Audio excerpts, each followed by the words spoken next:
SKN40 Kerala യാത്ര ഇന്നും കോട്ടയം ജില്ലയിൽ പര്യടനം നടത്തും. കോട്ടയം തിരുനക്കര മൈതാനിൽ നിന്നാണ് ഇന്നത്തെ പര്യടനം ആരംഭിക്കുക. 100 കണക്കിന് പേരാണ് ഇന്നലെ യാത്രയിൽ പങ്കാളികളായത്.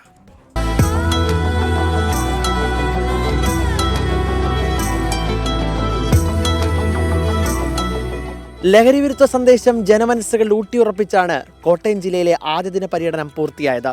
വൈക്കത്ത് നിന്ന് ആരംഭിച്ച പര്യടനം ചങ്ങനാശ്ശേരിയിൽ അവസാനിച്ചു.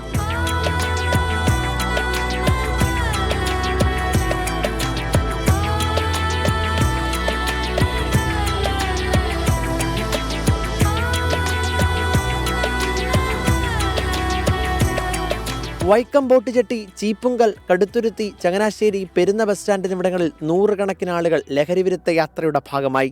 ഞാൻ ഈ യാത്ര തിരുവനന്തപുരത്ത് നിന്ന് ആരംഭിക്കുമ്പോൾ ഞാൻ വിചാരിച്ചു കേരളത്തിലെ ചില സ്ഥലങ്ങളിലൊക്കെ തന്നെ ഈ ചില MDMA പോലുള്ള രാസലഹരി വിൽക്കുന്നുണ്ട്, കുറേ കുട്ടികൾ കഞ്ചാവ് വലിക്കുന്നുണ്ട്, അപ്പോൾ പോലീസ് അതൊക്കെ നോക്കുന്നുണ്ട്, എക്സൈസ് റെയ്ഡ് ചെയ്യുന്നുണ്ട് എന്നൊക്കെ ആയിരുന്നു.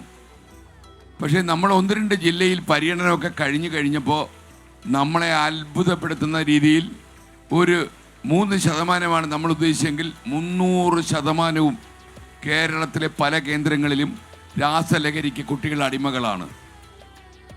നമുക്ക് ഏറ്റവും മനസ്സിലാകാതെ പോകുന്ന കാര്യം, ചെറിയ കുട്ടികൾ, അതായത് 7ാം ക്ലാസ്സിലും 8ാം ക്ലാസ്സിലും പഠിക്കുന്ന കുട്ടികൾ പോലും MDMA എന്ന് പറഞ്ഞാൽ അവർക്കൊരു ലഹരിയാണ്. ലഹരിക്കെതിരായ പ്രതിജ്ഞ ഉറക്കെ പറഞ്ഞ് കടുത്തുരുത്തി സെന്റ് മൈക്കിൾ സ്കൂളിലും കേരള യാത്ര എത്തി. എന്റെ കേരളം എനിക്കെന്നും അഭിമാനം. സമൂഹത്തിലെ ദുഷ്പ്രവണതകൾ എന്നെ ആശങ്കപ്പെടുത്തുന്നു. അന്യ സംസ്ഥാനത്ത് നിന്ന് ഇതൊരു അച്ചുതണ്ട് പോലെ പ്രവർത്തിച്ച് അച്ചുതണ്ട് നിയന്ത്രിക്കുന്ന ഏറ്റവും വലിയ സംഘടിത ശക്തികളുടെ താഴ്മയിൽ നമുക്ക് അറുത്തു വീഴ്ത്തണം. വിദേശ നാടുകളിൽ നിന്ന് കേരളത്തിന്റെ മുകളിൽ ഒരു ഡെമോക്രസിയുടെ വാട് പോലെ തുതിക്കിടക്കുന്ന ഈ MDMA യുടെ വെല്ലുവിളി എന്നേക്കുമായി ഇല്ലാതെയാകണം. 24 കോട്ടയം.